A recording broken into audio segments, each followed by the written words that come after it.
What's going on, guys? I've got here a 2011 Dodge Ram 1500, and I'm using this car to give you some important troubleshooting steps for the operation of the air conditioning. I'm also going to show you the location of 3 very important fuses that provide power for the AC. So we can find all of that under the hood here. If we move over by the battery on the driver's side, we can see there's a fuse box here. Real simple to remove this. Basically, you push in on the tabs here on the front and then rotate it to the rear. Now you can find a fuse puller right here. And if you want to remove the cover to gain better access, you just pull it up like so. You can also read about the fuses here on the back. But let's talk about the fuses for the AC. So there are 2 fuses that work to provide power to the actual AC control unit. They're both 10 amp fuses. One is right here. I'll go ahead and pull it out for you. And I just want to show you what a good fuse looks like. You can see this fuse is intact. The next fuse is right here. And there's also a larger fuse that provides power for the blower motor. And that's going to be this 40 amp J-case fuse right here.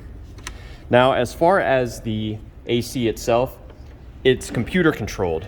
So just because you turn the AC on, it doesn't mean that it's going to automatically engage the AC compressor.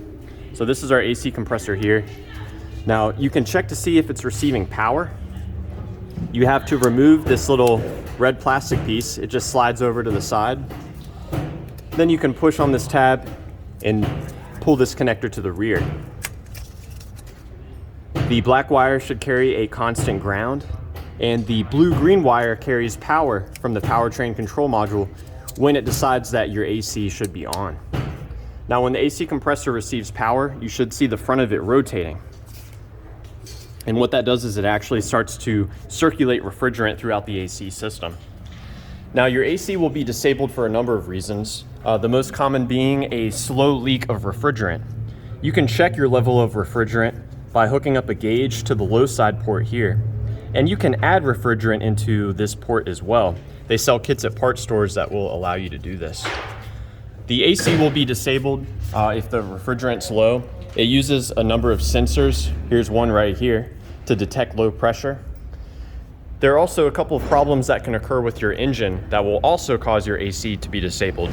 So if your check engine light is on, you'll want to investigate that before you go much further into why the AC is not kicking on.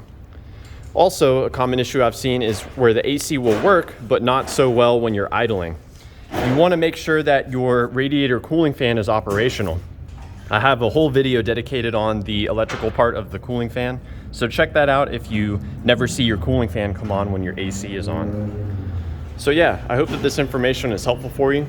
Please do let me know down below if you have any questions or any advice, and thanks for watching.